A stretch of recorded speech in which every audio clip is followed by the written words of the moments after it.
Hello दोस्तों, एक बार फिर स्वागत है आप लोगों का मेरे YouTube चैनल ट्रेडिंग इंजीनियर में। तो मैंने जैसे कि 3-4 दिन पहले एक एनालिसिस वीडियो में आप लोगों को बताया था कि आप लोग क्वेश्चन करिए, कमेंट करिए वीडियो पे।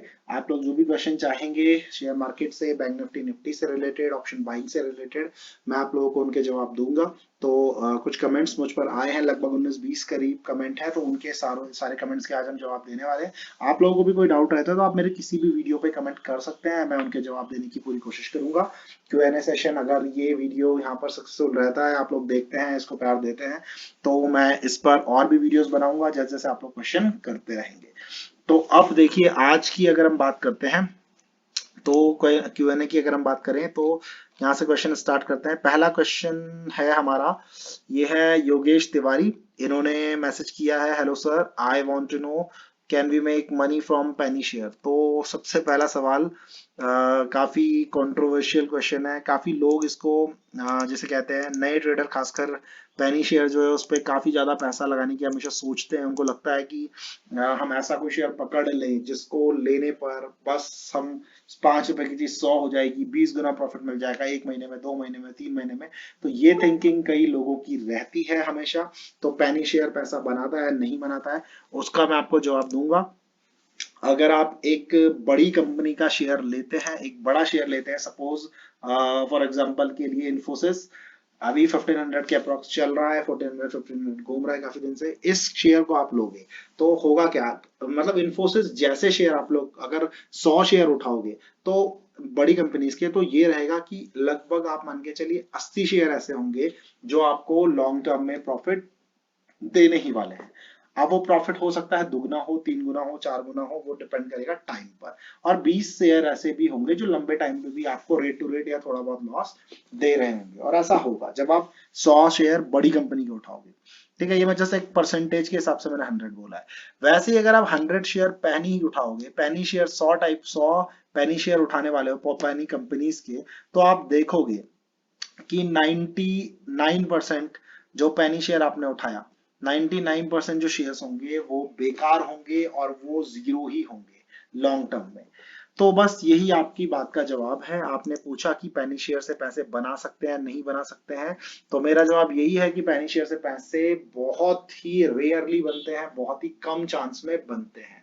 100 में से 2-3 शेयर ऐसे होंगे जो शायद पैसा बना देगा, लेकिन वो 3 कौन से हैं उसको समझने के लिए बहुत तगड़ी फंडामेंटल रीडिंग आपको आनी चाहिए शेयर की। एग्जाम्पल के लिए मैं आपको दे दूं, जैसे आइडिया, वोडाफोन या फिर आपका यस बैंक है, तो इनके बहुत बुरे हाल चल रहे हैं। शेयर कहाँ थे और अब वो कहाँ आ चुके हैं आप लोग देख रहे हो। फंडामेंटली वो वीक हो गए थे, जिन लोगों को समझ आया वो निकलते चले गए। अब रेट बहुत डाउन हो चुका है, 10 रुपए से भी कम पे आ चुके हैं। लोगों को लगता है इसका शेयर ले लेते हैं तो ये बहुत अच्छा कमा के देगा, 10 रुपए का ये 500 का हो जाएगा, तो 50 गुना हो जाएगा। लोग ये थिंकिंग लेके चलते हैं। तो आप किस्मत भरोसे अपनी अपने पैसों को छोड़ रहे हो। बिल्कुल हो सकता है कि शेयर भाग जाए, लेकिन 90% चांस यही होते हैं कि ये शेयर नहीं भागने वाले, ये बंद ही होंगे। और इवन इसमें ये भी रहेगा कि अगर आपने ऐसे कई सारे शेयर उठा लिए कई सारी कंपनीज के, तो उनमें से सिर्फ एक या दो ही होंगे, 100 में से एक दो होगा जो भाग जाएगा। तो किस्मत भरोसे अपने पैसों को मत छोड़िए। उतने पैसों को अगर आप एक अच्छी कंपनी में लगाओगे तो उसमें काफी चांस हो जाएंगे कि आप कमा लोगे। इसलिए पेनी शेयर में अगर आपको पैसे लगाने भी है, तो अगर आपका पोर्टफोलियो 1 लाख रुपए का है तो 1000 रुपए 1500 रुपए पेनी शेयर पे लगा दीजिए। मान लीजिए कि ये डूबी जाएंगे तो छोड़ दीजिए, कमाना होगा तो वो कमा के दे देगा। बस इतना आप लोग कर सकते हो पेनी शेयर में। अगला क्वेश्चन आता है Nikhilesh Malla, can we trade and invest simultaneously. क्या हम ट्रेड और इन्वेस्ट साइमल्टेनियसली कर सकते हैं? देखिए, इसका मैं जवाब आप लोगों को देता हूँ। पहले आपको समझना पड़ेगा इन्वेस्टिंग क्या होता है और ट्रेडिंग क्या होता है। तो इन्वेस्टिंग आप लोग जानते हो, इन्वेस्टिंग का साफ मतलब होता है कि जब आप एक बड़े लेवल पर, इन्वेस्टिंग का मतलब है जब आप एक बड़े टाइम फ्रेम पर बेसिकली अपने पैसों को लगाते हो। मतलब आपने कोई टाइम ड्यूरेशन नहीं रखा, आपने ये नहीं सोचा कि मैं 6 महीने बाद इसको निकाल दूंगा, 1 साल बाद निकाल दूंगा। आपने बस पैसे लगाए और छोड़ दिए हैं। आपने ये सोचा है कि मैं तो इसे 3 साल, 5 साल, 10 साल के लिए भी छोड़ सकता हूँ, मुझे लंबे टाइम में इसको रखना है। उसको हम इन्वेस्टिंग कहते हैं। और जब आप अपने पैसे को डे टू डे टाइम पे बेचते खरीदते रहते हो, अपने शेयर्स को आज लिया भाग गया 4-5 दिन में तो आपने बेच दिया, 1 महीने बाद बेच दिया ज्यादा से ज्यादा, तो इसको हम ट्रेडिंग कहते हैं। या फिर डे टू डे भी हो सकता है, तो वो ट्रेडिंग है। अब आपका क्वेश्चन ये था कि क्या हम ट्रेडिंग और इन्वेस्टिंग एक साथ कर सकते हैं? तो आप बिल्कुल कर सकते हो, क्योंकि ट्रेडिंग और इन्वेस्टिंग का आपस में कोई रिलेशन नहीं है। इन्वेस्टिंग के पैसों को आपको बस एक छोड़ देना है, वो लंबे टाइम पे आपको कमा के देगा। ट्रेडिंग के पैसे जो रहेंगे वो बेसिकली डे टू डे में आप लोग उसको बेचते खरीदते रहोगे। तो यहाँ पर बस बात इतनी सी है कि ट्रेडिंग और इन्वेस्टिंग जब आप करो तो कोशिश ये करिए कि ट्रेडिंग जो आप कर रहे हो वो एक अलग अकाउंट में करो और इन्वेस्टिंग एक अलग अकाउंट में करो। क्योंकि लोग क्या करते हैं, इन्वेस्टिंग में पैसा डाल मतलब अपने अकाउंट में 50-60 हजार डाल दिए, शेयर भी खरीद लिए लॉन्ग टर्म के लिए, उन्हें रख दिया अपने अकाउंट में। अब होता गया है कि ट्रेडिंग अगर उनसे नहीं हो पा रही है, लॉस कर रहे हैं, तो फिर वो इन्वेस्टिंग का पैसा बेचने लगते हैं और फिर उससे ट्रेडिंग करने लगते हैं। तो इसलिए थोड़ा गड़बड़ हो जाती है। तो कोशिश यही करिए कि जब आप ट्रेडिंग और इन्वेस्टिंग दोनों साथ कर रहे हैं तो ट्रेडिंग के पैसों को अलग रखें और इन्वेस्टिंग के पैसों को दूसरे अकाउंट में रखें। और वैसे भी इन्वेस्टिंग मैंने कहा ना, आपको डेली देखने की जरूरत नहीं है। आज देख लिया, एक महीने बाद देख लिया, 2 हफ्ते बाद देख लिया, इस तरह से चलता है, जबकि ट्रेडिंग में आपको डेली ट्रेड देखना पड़ता है। तीसरा क्वेश्चन है सौरभ कुमार सिंह का। इन्होंने लिखा है, hi can you please tell me that who should not enter the share market. तो इनका सवाल ये नहीं था कि मार्केट में करें क्या, इनका सवाल ये था कि हम मार्केट में क्यों ना आए। सवाल अच्छा है वैसे आपका। आपने पूछा है कि क्यों नहीं आना, किनको नहीं आना चाहिए बेसिकली शेयर मार्केट में। किनको नहीं आना चाहिए तो मैं वो भी बता देता हूँ। देखिए, शेयर मार्केट में उनको नहीं आना चाहिए जिनकी हार्ट बीट बढ़ जाती है आपके शेयर के 1, 2, 3, 4, 5% गिरने पर भी। वो मत आइए। जिन लोगों के दिमाग में ये चीज चल रही है कि एफडी आरडी वाला हिसाब है कि चलो कम तो नहीं होंगे, जो ये सोच के आते हैं वो शेयर मार्केट में मत आइए। जिनको थोड़े थोड़े लॉस में डर लगने लगता है वो मत आइए। जो सोच के ये आ रहे हैं मुझे करोड़पति बनना है, मत आइए। शेयर मार्केट में वो आइए जो ये मान के चलते हैं कि मुझे एफडी आरडी में बहुत कम रिटर्न मिल रहा है, इन्फ्लेशन इतना है, तो कम से कम इतना तो आ जाए कि क्या बोलते हैं उसे, मैं ट्रेड जो आपका एफडी आरडी से पैसे मिल रहे हैं उससे ज्यादा तो बेसिकली पैसे मुझे मिल जाए और मैं धीरे धीरे लॉन्ग टर्म में इन्वेस्ट अपना पैसा बना सकूं। वो ये जो सोचते हैं वो लोग यहाँ पर शेयर मार्केट में आ सकते हैं। लेकिन जो सोच रहे हैं मैं करोड़पति बनूंगा, या फिर जो ये सोचते हैं तो यही है, जो करोड़पति बनने के उससे आ रहे हैं उनको शेयर मार्केट में नहीं आना चाहिए, या फिर जिनको थोड़ा सा भी लॉस डाइजेस्ट नहीं होता उन लोगों को भी शेयर मार्केट में नहीं आना चाहिए। नेक्स्ट क्वेश्चन है मिस्टर मुकेश मार्तोलिया का। इनका क्वेश्चन है, who should do option buying. तो ऑप्शन बाइंग किसे करनी चाहिए। देखिए, क्वेश्चन बहुत आसान है आपका। ऑप्शन बाइंग किसे करनी चाहिए, क्वेश्चन अच्छा भी है, क्योंकि शायद मुझे लगता है जितने भी मेरे सब्सक्राइबर हैं या जो भी लोग सुन रहे हैं इस वीडियो को, उनके लिए बहुत सिंपल सी एडवाइस है। ऑप्शन बाइंग सिर्फ उनको करनी चाहिए जो इंट्राडे में अपने को प्रूव कर चुके हैं कि हाँ मैं पैसा बना सकता हूँ, जिनको टेक्निकल की बहुत अच्छी नॉलेज है, जो अपनी साइकोलॉजी पे कंट्रोल करना जानते हैं, और सबसे बड़ा पॉइंट जिसको रिस्क मैनेजमेंट फॉलो करना आता है, उनको ऑप्शन बाइंग करनी चाहिए। ये सब में से एक भी पॉइंट अगर गायब है आपका तो मत करिए। एक्सपीरियंस नहीं है, ऑप्शन बाइंग में मत आइए। रिस्क मैनेजमेंट फॉलो नहीं करते, ऑप्शन बाइंग में मत आइए। सिंपल सी बात है। तो ये एक सिंपल सा मेरा आंसर है। आपको कंट्रोल करना पड़ेगा अगर आप लोग चाहते हो कि आप ऑप्शन बाइंग में प्रॉफिट बनाओ। ऑप्शन बाइंग में देखिए एक्चुअल में क्या है ना, और सेगमेंट्स के कंपैरिजन में मार्केट में आप डिलीवरी में पैसे लगा सकते हो, इंट्राडे कर सकते हो, आप फ्यूचर में आ सकते हो, आप ऑप्शन बाइंग कर सकते हो, ऑप्शन सेलिंग कर सकते हो। बेसिकली डेरिवेटिव मार्केट की मैं बात कर रहा हूँ ऑप्शन बाइंग में। तो डेरिवेटिव मार्केट में जो है ना, पैसा आपको दिखता बहुत है। ऐसा लगता है आज 1 लाख लगाओ 10 लाख हो जाएंगे। बिल्कुल हो भी सकते हैं, बिल्कुल हो भी सकते हैं, एक ही दिन में भी हो सकते हैं, कोई बहुत बड़ी बात है। एक्सपायरी के दिन आओ, लगा लो पैसा, हो जाएगा 10 गुना, बिल्कुल पॉसिबल है। लेकिन वो डूब भी सकता है, तो वो भी आप सोच कर आइए कि 1 लाख रुपए थे, आपने बोला चलो 10 लाख करता हूँ, आपने डाले और वो जीरो हो गए। तो एक्सपायरी में ये भी पॉसिबल है। तो जो चीज जितनी फास्ट है शेयर मार्केट में, वो उतना ही नेगेटिव में भी फास्ट है। प्लस की साइड फास्ट है, प्लस की साइड बड़ा प्रॉफिट देगी एकदम से, तो लॉस भी उतना ही बड़ा करा सकती है। इसलिए ऑप्शन बाइंग में लोग बड़ा प्रॉफिट देख के, जल्दी प्रॉफिट देख के एंटर कर जाते हैं, लेकिन एक्सपीरियंस और नॉलेज की कमी की वजह से फिर वो लॉस ही करते हैं। इसलिए ऑप्शन बाइंग में वही लोग हैं जिनको एक्सपीरियंस है, टेक्निकल नॉलेज है, साइकोलॉजी पे कंट्रोल है, ये सारी चीजें हैं, तो आप ऑप्शन बाइंग में आइए। पर उसके लिए पहले थोड़ा अपने को प्रूव करिए कि आप इंट्राडे जैसे लेवल पर भी पैसा बना सकते हैं। नेक्स्ट क्वेश्चन, नेक्स्ट डुगू वाईटी शॉर्ट। इन्होंने लिखा है, good information, thank you. Abhishek Joshi है, इन्होंने लिखा है, सर जॉब के साथ साथ शेयर मार्केट में इन्वेस्ट करना कितना सक्सेसफुल रहेगा। जॉब के साथ देखिए, इन्वेस्टिंग पूछा है ना आपने, आपका क्वेश्चन था इन्वेस्ट करना कितना सक्सेसफुल रहेगा। सक्सेसफुल रहेगा, बिल्कुल रहेगा। जॉब आप कर रहे हो, इन्वेस्टिंग के लिए आपको कितना टाइम चाहिए। इन्वेस्टिंग में डेली नहीं देखना होता। इन्वेस्टिंग में आपने क्या करना होता है, महीनों तक, हफ्तों में कभी एक बार चेक कर लिया अपने शेयर्स, डाउन देखे, अच्छी कंपनी है, फंडामेंटली सुनते रहो न्यूज में, या कहीं पे रिसर्च कर लो, थोड़ा सा गूगल में देख लो कि यार जो मैंने कंपनी ले रही है कुछ खराब तो नहीं हुआ है इसके अंदर, ऐसा तो नहीं कि दीवारा निकलने वाला है, कुछ भी नहीं हुआ है, नॉर्मल हुआ है, मार्केट गिर रहा है तो वो भी गिर गया तो चलो ठीक है और खरीद लो अगर डाउन मिल रहा है तो इन्वेस्टिंग में कुछ नहीं, ज्यादा टाइम नहीं चाहिए आपका, आपकी नौकरी को कुछ इफेक्ट नहीं करने वाला, तो इन्वेस्टिंग आप इजीली कर सकते हो अपनी नौकरी के साथ। तो आई होप आप लोगों को आपको उसका जवाब मिल गया होगा। नेक्स्ट क्वेश्चन आता है अन्नी व्यास, क्या जॉब छोड़कर फुल टाइम ट्रेडर बनना सही ऑप्शन है, प्लीज गाइड। देखिए, जॉब छोड़कर अगर आप लोगों को सच में फुल टाइम ट्रेडर बनना है तो पहले अपने को प्रूव करिए, अपने को खुद को प्रूव करिए कि आप ऐसा कर सकते हो। ठीक है, एक दिन आप ऐसा बना देते हो कोई बड़ी बात नहीं, कोई एक बच्चा भी आके बना सकता है एक सिंगल डे में। अगर आप एक 10 साल के बच्चे को भी पूछोगे ना मार्केट, लाइव मार्केट में कि भाई कॉल लूं या पुट लूं, तो भाई वो कॉल या पुट में से एक चीज बोलेगा, और मार्केट में होना भी वही है, या तो कॉल या तो पुट, या तो वो 50% चांस है वो गलत हो जाएगा और 50% चांस है वो सही हो जाएगा, तो अगर वो सही हो गया तो लो कमा दिया उसने एक दिन पैसा।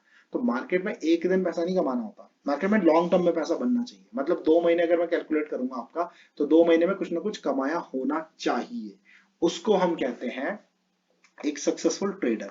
तो आपको पहले खुद को प्रूव करना पड़ेगा। अगर, तो आपको चेक करना है प्रूव कैसे करें, आप 90 डेज चैलेंज लो, 90 डेज में अपने अकाउंट में कुछ पैसे डालो, अपने ट्रेडिंग अकाउंट में ट्रेड करना शुरू करो आज से। ठीक है, पैसे डाल दिए, शुरू करो, कितने भी डालो, 10,000 डालो, 15,000 डालो, वो आपकी मर्जी है, शुरू करो ट्रेडिंग। आपने ट्रेड करना शुरू किया, ट्रेडिंग की बात चल रही है इन्वेस्टिंग की नहीं, तो ट्रेड करना शुरू किया तो टेक्निकल नॉलेज तो चाहिए, ट्रेंड लाइन खींचोगे, लेवल देखोगे, रेजिस्टेंस सपोर्ट सब देखोगे, जो देखना है, पिवट लाइन देखो आप, चाहे कोई भी इंडिकेटर काम पे लो, ईएमए देखो, जो भी है वो आप देखोगे, उसके बेस पर आप ट्रेड करोगे। तो अगले 3 महीने में आपको प्रॉफिट अभी बने ना बने, लेकिन कम से कम वो जो पैसे आपने डाले वो खत्म नहीं होना चाहिए। ट्रेडिंग करोगे डेली, डेली ट्रेड करो और देखो कि उन 3 महीनों में क्या आपने पैसे बचा लिए। ऐसा तो नहीं है कि 3 महीनों में ही वो पैसे खत्म, खत्म क्या कम भी हो गए तो कम, अगर आप इन 3 महीनों में ही कमा नहीं पा रहे हो, ठीक है, ये जो प्रूव करने के लिए आपको दिए गए, तो आप अपनी जॉब छोड़कर सोच रहे हो मैं एक ट्रेडर बन जाऊं, तो वो कितना बड़ा रिस्क है आप ये सोचिए। इसलिए पहले खुद को प्रूव करिए, पहले 3 महीने लीजिए, उसमें ऐसा करिए कि लॉस नहीं होना, प्रॉफिट चाहे कमाए लेकिन लॉस नहीं करना। ये कर दोगे तो 50% आप प्रूव कर लोगे कि हाँ मैं अपने पैसे बचा सकता हूँ, फिर अगले 3 महीने आपको कमा के दिखाना है, और अगर उन 3 महीनों में आपने कमा के दिखाया तो हो सकता है कि आप ट्रेडिंग को एज अ प्रोफेशन सोच सको। तो ये चीज मैं आपको एडवाइस दूंगा इस चीज में। इसके बाद नेक्स्ट क्वेश्चन है धीरज कुमार का, टेक्निकल एनालिसिस की नॉलेज होने के बाद भी ट्रेडिंग में लॉस क्यों होता है। बहुत बहुत अच्छा सवाल है, बहुत ही अच्छा सवाल है, कि क्योंकि देखिए ये रियलिटी है। कई लोग क्या होता है टेक्निकल नॉलेज ले लेते हैं, उन्हें चार्ट पढ़ना आ जाता है, उनको ट्रेंड लाइन खींचनी आ जाती है, उनको अच्छे खासे सपोर्ट रेजिस्टेंस समझ में आ जाते हैं, ठीक है, ट्रेड लेते हैं, प्रॉफिट भी बनाते हैं, लेकिन ओवरऑल जब आप देखोगे एक दो डेढ़ दो 3 महीने का, तो लॉस में चल रहे हैं। तो ऐसा क्यों होता है, अब इसका मैं आपको सिंपल सा एक तरीका बताता हूँ, एक सिंपल सी बात बताता हूँ। देखिए मान लो ना आप शेयर मार्केट में जो ट्रेडिंग कर रहे हैं, सबसे पहले आप एक बात समझ लो, ये लाइन वैसे मैं अपने हर वीडियो के एंड में बोलता हूँ, ये लाइन जो है मैं अपने हर वीडियो के एंड में बोलता ही बोलता हूँ एनालिसिस वीडियो में, कि भैया पैसे ऐसे नहीं बन सकते। आप सोच के चल रहे हो ना कि मुझे ट्रेंड लाइन और ये खींचना आ गया तो मैं कमा लूंगा, ऐसा नहीं होता। आप ये मान के चलो आपने कितना भी अच्छा पैटर्न सीख लिया, कितनी भी अच्छी ट्रेंड लाइन कोई भी बनाना सीख लिया, 10 बार ट्रेड करोगे ना, 2 या 3 बार तो गलत हो गई होगा, गारंटी है हो गई होगा, आप कितने भी अच्छे ट्रेडर बन जाओ, आप 200 साल का एक्सपीरियंस ले लो, आप तब भी नहीं कर सकते, 3 बार तब भी गलत हो गई होगा, बाकी 7 बार सही हो जाएगा, लेकिन 3 बार गलत होगा। तो आप वो 3 बार गलत हो रहा है, 7 बार सही हो रहा है, लेकिन बंदा ओवरऑल तब भी लॉस कर रहा है, ओवरऑल 10 ट्रेड में फिर भी लॉस में है। तो ऐसा क्यों है, रीजन ये है कि जब वो 3 बार गलत होता है ना, होता क्या है, वो पहले दिन ट्रेड करता है 1,000 रुपए बने, दूसरे दिन ट्रेड किया 1,500 बन गए, ठीक है, उतनी क्वांटिटी के साथ उतना ही उसी पैटर्न के साथ, तीसरे दिन ट्रेड किया 800 बने, चौथे दिन ट्रेड किया फिर 1,000 बने, ठीक है, ऐसे करते करते सपोज मान लो पहले जो 7 दिन थे, वैसे तो 4 दिन प्रॉफिट होगा 1 दिन लॉस, इस तरह से काम चलेगा, लेकिन मैं मान रहा हूँ कि हमने वो 7 दिन पहले ले लिए जिस दिन प्रॉफिट होना है, तो आपने करते करते करते करते 7,000 का प्रॉफिट कर लिया एवरेज 7 दिन में। अब आए 3 दिन, ठीक है, अब वो 3 दिन आए जब जिन 3 दिनों में आप गलत होने वाले हो, अब आपको पता नहीं हो 10 में से कौन से दिन होने वाले हो, ठीक है, तो आपको हर दिन यही मान के चलना पड़ेगा। जब आप प्लस में चल रहे हो तो आपको मानना है आज मैं सक्सेसफुल होने वाला हूं, अगर आप माइनस होने लगे तो आपको मानना है मेरा स्टॉप लॉस हिट होने वाला है, तो ये चीज मान के चलनी पड़ेगी। तो अब वो 3 दिन आए, उन 3 दिनों में पता क्या होगा, उन 3 दिनों में ये होगा कि आप एक दिन करोगे 5,000 का लॉस, एक दिन करोगे 10,000 का लॉस, एक दिन करोगे 8,000 का लॉस, और 20-30 हजार का लॉस कर दोगे, कमाए 7,000 7 दिन में और 3 दिन में 25-30 हजार डुबा दिए। तो मेन इसका जवाब है रिस्क मैनेजमेंट। जो बंदा रिस्क मैनेजमेंट को फॉलो नहीं करता, आपने सवाल पूछा था टेक्निकल एनालिसिस की नॉलेज होने के बाद भी ट्रेडिंग में लॉस क्यों होता है, तो इसका सिंपल सा रीजन है रिस्क मैनेजमेंट आप फॉलो नहीं करते। रिस्क मैनेजमेंट का मतलब है आपने एक स्टॉप लॉस लिया, आपने रिस्क वहां पर निकलना चाहिए था, एग्जिट करना चाहिए था, लेकिन आप नहीं निकलते, ये आपकी सबसे बड़ी गलती है। तो उन 3 दिन में जब आप गलत हो रहे हो, आपको मान लेना मैं गलत हूँ। 1000 रुपए आप डेली कमाते थे ना, तो आपने 800 900 रुपए 700 रुपए का लॉस लेना है, 1000 तक का भी ले लो चलो, और निकल जाना है। 3 दिन 1000 का लॉस, 7 दिन 1000 का प्रॉफिट, 4 दिन 1000 का प्रॉफिट बच गया, 4000 रुपए प्रॉफिट 10 दिन का, खत्म कहानी। लेकिन आपकी कहानी यहाँ पर उल्टी चल रही होती है, तो वो उल्टी जो चल रही होती है वो सारा हिसाब बिगाड़ देती है। ठीक है, तो ये रीजन मैंने आपको दे दिया। नेक्स्ट क्वेश्चन आ जाइए, क्या फुल टाइम ट्रेडिंग करना ठीक रहेगा जॉब छोड़ के? देखिए ये अविनाश प्रसाद जी ने पूछा है, यही क्वेश्चन अभी अन्नी व्यास ने भी पूछा था, तो मैंने आपको जवाब दे दिया है। पहले आपको अपने को प्रूफ करना पड़ेगा कि क्या मैं इस लायक हूँ कि मैं अपनी जॉब छोड़ के ट्रेडिंग कर सकता हूँ, क्या मैं 3 मंथ चैलेंज यानी कि 90 डेज चैलेंज ले सकता हूँ, 90 डेज में बिना लॉस के रह सकता हूँ। वो आप पहले प्रूव करिए, वो प्रूव हो जाएगा, फिर अगले 90 डेज प्रॉफिट बनाने में दिखाइए कि हाँ मैं प्रॉफिट बना सकता हूँ।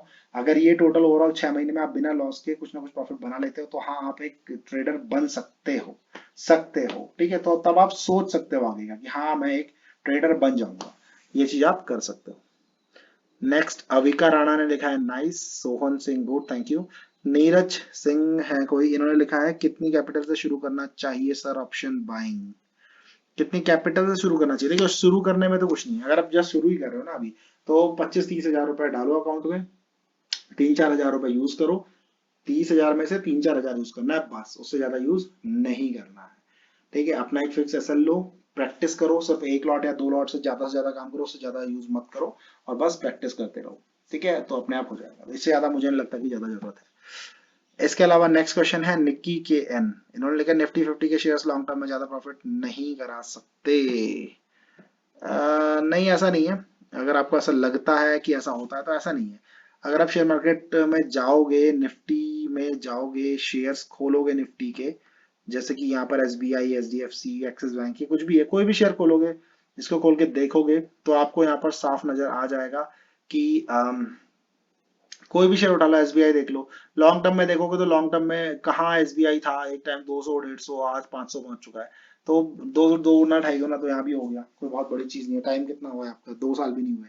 तो निफ्टी फिफ्टी के शेयर बहुत अच्छे होते हैं, निफ्टी फिफ्टी के शेयर्स रिस्क कम होता है, प्रॉफिट भी हो जाता है। हाँ, आपका जो सवाल है, अगर मैं उस एंगल में देखूं कि निफ्टी फिफ्टी के शेयर्स कई बार जो बहुत स्मॉल कैप होते हैं, जो बहुत अच्छे भाग जाते हैं, उनमें कैपेबिलिटी होती है, वो आपका इनके कंपैरिजन में, जो आपके दूसरे शेयर है उनके कंपैरिजन में बहुत ज्यादा उतना नहीं दे पाते प्रॉफिट। लेकिन ऐसा फिर देखिए यहाँ पर बात क्या है ना, निफ्टी फिफ्टी के 50 शेयर है, तो वो 50 शेयर आपको हो सकता है 2 साल 5 साल में 2 गुना 3 गुना 4 गुना 5 गुना 10 गुना भी दे दे, ऐसा कर सकते हैं। लेकिन 50 शेयर है ना, 50 का एवरेज बोल रहा हूँ मैं, कि वो 50 में से 40 तो करके दे ही देंगे, ऐसा हिसाब होता है। वहीं आप मिड कैप या सॉरी स्मॉल कैप में चले जाओ, तो आप देखोगे कि स्मॉल कैप में अगर 50 शेयर की बात करोगे, तो उस 50 में से सिर्फ 10 ही ऐसे थे जिन्होंने बहुत तगड़ा रिटर्न दे दिया, और उन्होंने ब्लू चिप फंड से, निफ्टी फिफ्टी से भी बहुत ऊपर चले गए, ब्लू चिप शेयर के कंपैरिजन में भी बहुत ऊपर। अगर ब्लू चिप ने यानी कि निफ्टी फिफ्टी के शेयर्स ने आपको अगर 2 गुना दिया ना, तो स्मॉल कैप के कुछ शेयर 50 में से 10 शेयर ऐसे होंगे जो शायद 10 गुना दे चुके हो, लेकिन बाकी 40 तो हो सकता है लॉस में चल रहे हो। तो आपको ये चीज समझनी है कि आपकी किस्मत में वो 10 शेयर आने वाले हैं नहीं आने वाले, आपको थोड़ी पता है। तो फंडामेंटल या तो आपको बहुत तगड़ा तरीके से पढ़ना आता हो, अंदर की न्यूज पता चलती हो आपको, अंदर की न्यूज का मतलब है आप रिसर्च अच्छी करते हो, तो वो चीज अगर आप करते हो तो वो बात है।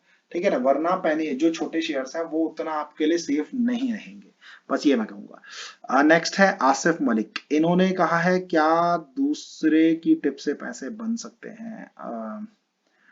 नहीं बन सकते। देखिए सिंपल बता रहा हूँ, नहीं बन सकते। क्यों नहीं बन सकते मैं बता देता हूँ आपको क्यों नहीं बन सकते। चलिए देखते हैं क्यों नहीं बन सकते, इसको आपको चार्ट के थ्रू बताता हूँ। ठीक है, यहाँ पे मैं ट्रेंड लाइन खींच लेता हूँ कोई। देखो अब ये सब कुछ चल रहा है आपके सामने। ठीक है, मान लो यहाँ पर ये वाला मैंने अभी आज का ही दिन देख लेते हैं, चलो कुछ ना कुछ तो देखिए बना होगा, हर दिन कुछ ना कुछ बनता ही है, ऐसा तो है नहीं कि किसी न किसी दिन छोटे ट्रेड बनते हैं किस दिन बड़े बनते हैं।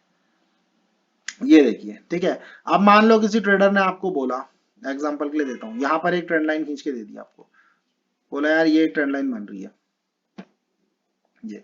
अब टिप वाले ने बोला यहाँ पे प्रीमियम खरीद लो, कितने रुपए का, मान लो 80 रुपए का खरीद लिया, ठीक है। बोला 80 का, टारगेट दे दिया 120, स्टॉप लॉस दे दिया 50 55 का, ठीक है जी, हो गया, बैठ जाओ, आप बैठ गए, ठीक है।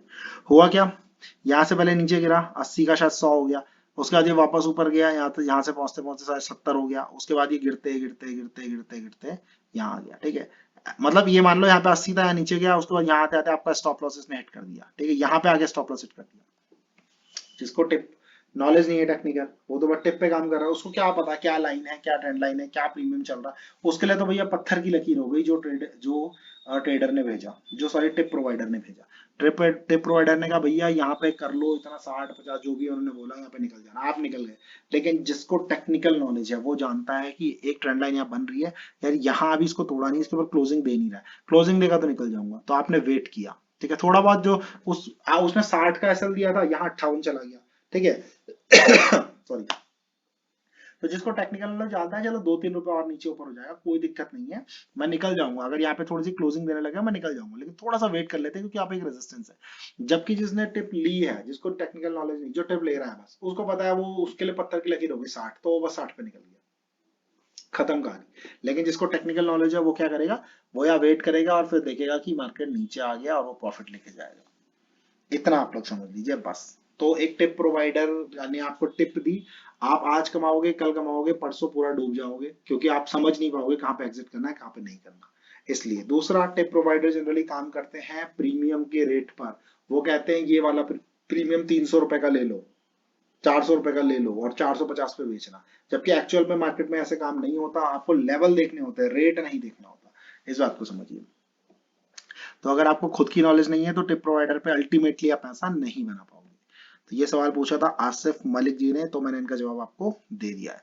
नेक्स्ट क्वेश्चन है राजेश बुटोला जी का, सर कौन से शेयर या कंपनी है जो बेस्ट रिटर्न के साथ डिविडेंड देते हैं इन्वेस्टमेंट में। सर देखिए, ये जो क्वेश्चन है ना आपका, इसको मैं ऐसे नहीं बता सकता, इसके लिए मुझे रिसर्च करनी पड़ेगी, थोड़ा शेयर्स ढूंढने पड़ेंगे, तब मैं आपको बिल्कुल बताऊंगा। प्रॉमिस करता हूँ आपके लिए एक वीडियो जरूर लेकर आऊंगा इस टॉपिक पर। ठीक है, तो मैं जब भी आएगा मैं आपको बिल्कुल इस बारे में बताऊंगा। आगे बढ़ते हैं, जयदीप भंडारी जी हैं, इन्होंने लिखा है सर शेयर मार्केट में पैसा बनता है क्या सच में। तो देखिए, इन्होंने बहुत अच्छा सवाल सवाल पूछा है, सर शेयर मार्केट में पैसा बनता है नहीं बनता है। लेकिन देखिए, उनके सवाल के बाद मैं पहले उनसे एक सवाल पूछ लेता हूँ। क्या ये सवाल आप उनसे किसी भी बिजनेसमैन से पूछोगे, मतलब कोई भी बिजनेस कर रहा है, कुछ किसी का कोई भी बिजनेस है, कोई शॉप है, कोई हार्डवेयर की शॉप है, कोई जनरल स्टोर है, किसी का कोई अपना कोई फर्म है, कोई आर्किटेक्चर फर्म है, कोई कंस्ट्रक्शन का बिजनेस है, तो क्या आप उनसे ये सवाल पूछ सकते हो कि आप के बिजनेस से पैसा बनता है? क्योंकि रियलिटी में आप जानते हो कि हो सकता है ये पैसा ना बना रहा हो, अगर एक कंस्ट्रक्शन कंपनी हो सकता है लॉस में चल रही है, लेकिन आपको इतना पता है ये लॉस में चल रहा है, तो क्या इतनी बड़ी बड़ी कंस्ट्रक्शन कंपनी हमने सुनी है वो तो पैसा बना रही है, इसका मतलब सिंपल सी बात है, इन्होंने सही से मैनेज नहीं किया, इनको शायद तगड़ी उतनी नॉलेज नहीं थी, या फिर उन्होंने अपना मैनेजमेंट ठीक से नहीं रखा, लेकिन दूसरी तो कमा रही है। तो आपका बेसिक ये दिमाग में आएगा कि हाँ, कंस्ट्रक्शन फील्ड में पैसा बनता है अगर तरीके से किया जाए तो सेम शेयर मार्केट में भी यही चीज चलती है। अगर आपको नॉलेज है, आपका अपने इमोशंस पे कंट्रोल है, ये सारी चीजें हैं, तो आप बिल्कुल शेयर मार्केट में पैसा बना सकते हो। लेकिन नॉलेज नहीं है, दूसरे को देखा देखी करके मार्केट में आ रहे हो, आपको एक दिन में करोड़पति बनना है, ये सारी चीज आपके दिमाग में है, तो पैसा नहीं बनने वाला। तो कुल मिलाकर वही लाइन है जो हर बिजनेस में काम आती है, बिजनेस को ढंग से करोगे, तमीज से करोगे, नॉलेज के साथ करोगे, एक्सपीरियंस के साथ करोगे तो पैसा बनेगा, नहीं करोगे, दूसरे को देखा देखी करके करोगे तो पैसा नहीं बनेगा। तो आई होप कि जयदीप जी आपको आपके क्वेश्चन का आंसर मिल गया होगा। नेक्स्ट क्वेश्चन है अर्निका खंडूरी, इन्होंने लिखा है मैं तो बस इतना ही कहूंगी बिना एक्सपीरियंस के मत करना ऑप्शन ट्रेडिंग। बिल्कुल सही बात बोली है इन्होंने, ऑप्शन ट्रेडिंग बिल्कुल मत करिए अपना बिना एक्सपीरियंस के, बिल्कुल सही बात है, लेकिन नॉलेज भी होनी चाहिए, थोड़ा वो भी है। नेक्स्ट क्वेश्चन है आरती रावत जी का, इन्होंने लिखा है इन्वेस्टिंग करने के लिए कहाँ से शुरू करें। इन्वेस्टिंग करने के लिए देखिए, मैंने वीडियो डाले हुए हैं अपने इन्वेस्टिंग, एक पूरी प्लेलिस्ट है मेरी, उसको आप लोग ओपन कर सकते हो, यूट्यूब में आप जाना, जैसे ये यूट्यूब है, मैंने भी एनालिसिस वीडियो डाला था, तो ये खुला हुआ है।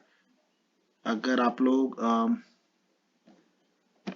इसमें जाते हो यूट्यूब में मेरे, तो यहाँ पर अगर आप लोग यहाँ जाते हो प्लेलिस्ट में जाते हो, तो प्लेलिस्ट में जाके आप यहाँ पर देख सकते हो, प्लेलिस्ट है, इन्वेस्टिंग की प्लेलिस्ट है ये, इसमें 7 वीडियोस है फिलहाल के लिए, मैं और भी डालता रहूंगा, लेकिन ये 7 वीडियोस है, बिल्कुल आप इनको जाके देखो, आपको समझ आ जाएगा कि मार्केट कैसे काम करता है और कहाँ पर आपको इन्वेस्टिंग किस तरह से करनी चाहिए। ठीक है, तो आपको कोई भी डाउट रहता है आप बिल्कुल मुझे कमेंट में पूछना, और वीडियोस में को देखने के बाद भी अगर डाउट रहता है तो आप मुझसे पूछ सकते हैं। एक और मैसेज है गौरव सिंह का, इन्होंने लिखा सर मैं बहुत लॉस कर चुका हूँ ऑप्शन में, क्या करूं अब? यार अब तो आप क्या करोगे, अब तो लॉस कर दिया, अब क्या कर सकते हैं? ऑप्शन में देखिए, एक पॉइंट सिंपल सा बताता हूँ। कई क्वेश्चन आए ऑप्शन के, आज जितने भी क्वेश्चन थे शेयर मार्केट से रिलेटेड थोड़ा कम थे और ऑप्शन से रिलेटेड ज्यादा थे, तो मैं इतना ही कहूंगा ऑप्शन बाइंग में अगर आपको करना है तो पहले एक्सपीरियंस लेकर आइए, नॉलेज लेकर आइए, खुद को देखिए आपका खुद की साइकोलॉजी पे कंट्रोल है नहीं है, क्योंकि देखो रियलिटी देखो ऐसा है ना, रास्ता तो सबको पता होता है, ठीक है, रास्ता तो सबको पता है, लेकिन सब उसमें चल थोड़ी पाते हैं। अगर मैं किसी भी आदमी को खड़ा कर दूं कहीं पर और उससे पूछूं कि भाई पतला होने का क्या रास्ता है, तो सब आपको बता देंगे। ठीक है, मैं भी खुद बहुत इतना कोई पतला नहीं हूँ, तो अगर मुझसे भी कोई पूछेगा कि पतला कैसे होता है तो मैं ये बता सकता हूँ यार एक्सरसाइज करो, खाने पे थोड़ा कंट्रोल करो, ये फास्ट फूड मत खाओ, ये मत खाओ, कह सकते हैं ना। लेकिन क्या सब पता सबको है, लेकिन क्या सब कर सकते हैं? तो पता होने से काफी नहीं, ऑप्शन बाइंग में आपको पता सबको है कि रिस्क मैनेजमेंट फॉलो करना है यार, लॉस इतना नहीं करना, वो नहीं करना, ये नहीं करना, सबको पता है, लेकिन चल पा रहे हो? तो इसीलिए नॉलेज के साथ साथ आपको ये भी देखना है कि क्या आपकी साइकोलॉजी काम कर रही है उस हिसाब से, क्या आप निकल पाते हो नहीं निकल पाते हो, हाथ फ्रीज तो नहीं हो जाते एग्जिट करते टाइम, लॉस बुक करना आता है नहीं आता। ये सारी चीजें अगर आपको आती हैं तो आप यहाँ पर ऑप्शन बाइंग कर सकते हो। ठीक है, इसके अलावा नहीं कर सकते। तो ये क्वेश्चंस थे, और भी अगर हैं तो नहीं, ये लास्ट आपका कमेंट था। तो मैंने आपको सारे जितने मैंने क्वेश्चन बता सकता था मैंने आपको बता दिए हैं, आई होप आप लोगों को समझ में आया होगा। आप लोगों को नेक्स्ट कोई भी डाउट रहता है आप लोग मेरे किसी भी वीडियो में कमेंट करिए, इसका अगर ये Q&A जो मैंने यहाँ पे वीडियो बनाया है ये आप लोगों को पसंद आता है तो लाइक शेयर सब्सक्राइब करवाइए, करिए भी खुद, और क्वेश्चन डालिए जो भी आपको डाउट रहते हैं, मैं ऐसे और वीडियोस भी लेकर आऊंगा। Thank you.